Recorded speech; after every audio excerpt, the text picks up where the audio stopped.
Thank you, Sean. I was rather hoping I might get the country and western music, but then I could tell you all that Dolly Parton was on at the NEC on the 22nd of June. Book your tickets.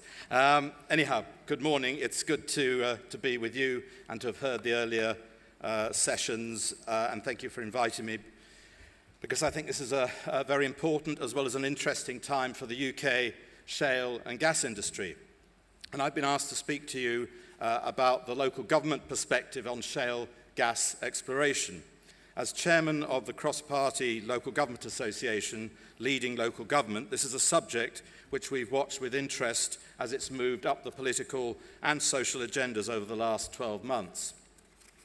From the outset, I want to make it clear that the LGA takes no position on whether fracking should be supported or not. That's a decision for central government at a strategic level when considering licensing applications, and then for individual local councils to take through their planning responsibility on behalf of local communities.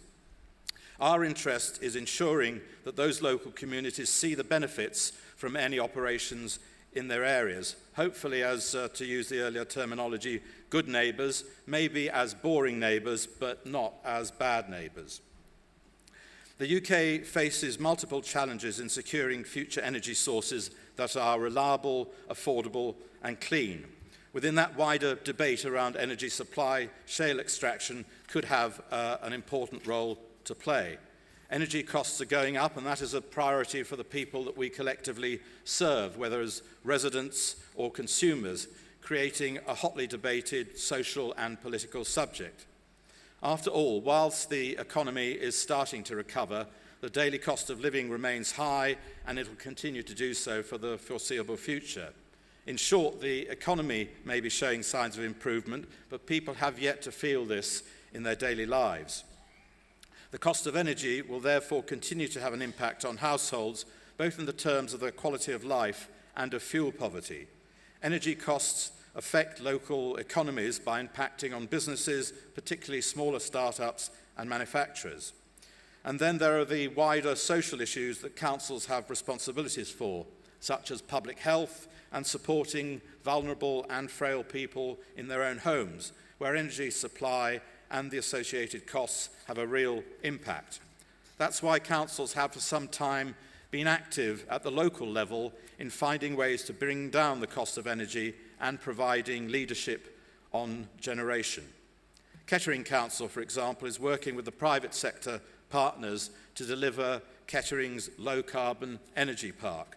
This venture is attracting around £165 million in private investment, and it's aimed to deliver 50 megawatts of green power, which is about a twelfth of a nuclear power station. This park will create almost 400 new jobs and provide enough electricity for 11,000 homes, and it'll have a community dividend of about £300,000. That's all good neighbourliness, I think. When it comes to fracking, like everything, there are two sides at least. And I'm consciously using the term fracking, though I know from the industry that they will tell me the terminology is entirely wrong, but that's what people out there call it, and we have to accept and understand that. There have been suggestions that fracking is going to bring down fuel prices, although that's already been hotly debated here, as are indeed the potential benefits. Shale gas could shore up our energy supply, reducing dependence on North Sea oil or Russian supplies. We could also potentially see a huge boost of employment, with the Institute of Directors suggesting as many as 74,000 jobs could emerge nationally across geology, construction, logistics, manufacturing, water treatment, and service industries. But other estimates have been far more conservative, at nearer to 30,000 jobs. But even that would be, frankly, a pretty big boost to our employment market. And of course, there could be significant tax income for the exchequer, benefiting the country as a whole. However, and this is the key point that I'd like to make today, these are all national benefits, but with local impact, affecting the lives of your consumers and our residents. While energy companies and the exchequer stand to gain, communities will need something. Some may argue that lower bills offer that, but given the disagreement over if and when such a return will be seen, you will need a more tangible offer to communities in order to secure their support. The local offer of support I'm referring to, of course, is that of the community, their elected councils, and the planning permissions that they are responsible for. Planning is local democracy in action. Sometimes it can be contentious, but that's the nature of what it represents and the impact that it can have on people's lives. It is, however, democracy in its purest form. Elected representatives weighing up the evidence, considerations, advantages and disadvantages to their local community before making a hopefully informed decision. Decisions about fracking will be taken at a local level through the planning system, and they'll be hotly contested. There's no doubt about that. So the challenge you face is how to best address the concerns of communities and demonstrate local benefit in order to reduce that opposition and indeed to actually gain support. That'll require, frankly, a greater degree of trust in the shale gas industry. Ipsos Mori recently published research showing that 36% of people support fracking compared to 51% of people who support onshore wind farms. The research also suggests that half the country don't trust the UK government to regulate the industry effectively. There's clearly work to do to convince people of the benefits and how communities will be protected. Robust regulation will not be the only ingredient when it comes to building greater trust between communities and shale gas companies. An improved relationship will also require a proactive approach from industry towards engaging in the local planning system. So how can you do that? Well, you've got to plan ahead. Engage early with the community in question and open up conversations with the councils, and there are often a variety of councils from parish right the way up, from the very outset. People often think that the public hold a universal dislike of all politicians. Well, maybe we are up there or down there with bankers, estate agents, you name the list, and certainly traffic wardens. But actually, councillors increasingly hold the trust of their communities, even in the difficult times we've all been going through. So much so that we are trusted by our residents over central government to make the right decisions for local people.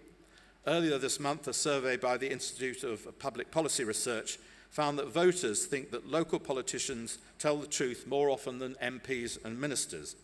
Ipsos Mori polling also shows that 79% of people trust us at a local level to make decisions about local public services compared to only 11% who trust the centralised government.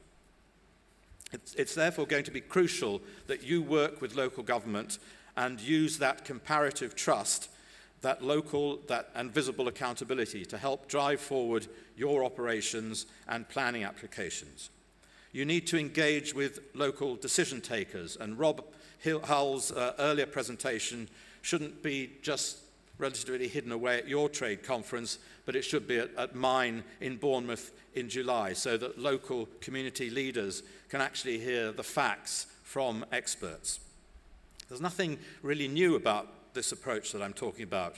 You only need to look at successful planning applications over the years to understand that early and open engagement with communities and councils by applicants pays off in the long run.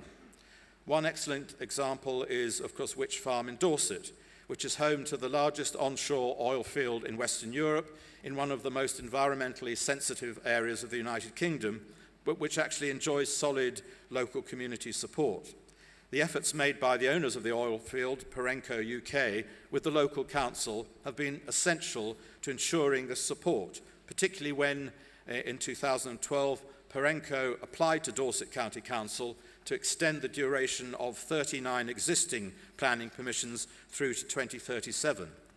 The necessary community consultations and public events were run hand in hand with the council, and Perenco and Dorset were able to ensure landscape and planning measures conceal the oil well sites so effectively that many residents, and certainly visitors, are unaware of the extent of oil production operations. Most importantly, the project has delivered locally felt benefits, including 350 local jobs and a procurement spend of £20 million into the local economy. Another striking example is, of course, Hinkley Point in Somerset, and I've seen that with my own eyes. EDF established a community forum to provide a mechanism for regular discussion between the company and representatives of the local community. This offers an opportunity for members of that forum to advise EDF Energy on issues affecting the local community and actually work with them to minimize the impacts and maximize the benefits for those living in the area. Setting up such a forum at the pre-application stage can help you bring the community with you on the project and improve your chances of ensuring that the application is shaped in a way which is most likely to minimize any local opposition. It also supports the community's attempts to negotiate pragmatic local benefits at this early point before application, whilst allowing the developer to build an understanding with any local pressure points and work to minimize their impact, thereby increasing the chance of actually having a successful application. Undoubtedly, decisions about fracking are going to be hotly contested at local level, as last summer's protests have shown, and local resistance could make planning decisions very difficult. Public opinion won't be won over by national considerations simply about security of supply or tax income to the Treasury. They will hinge on you reassuring communities that negative effects will be mitigated and deliver significant benefits to the host community. You should link your proposals to long-term benefits for the communities. Jobs and skills training are an obvious incentive, as indeed are bricks and mortar. Especially in rural areas, we need funding to make homes more affordable, and that's going to be a priority for any host council. Ultimately, securing public opinion will require a much better offer than the one currently on the table, and one that's comparable to benefits seen by communities elsewhere in the world. 1% of revenues to host communities, I think, the LGA thinks, will not secure that trust nor demonstrate sufficient local benefit.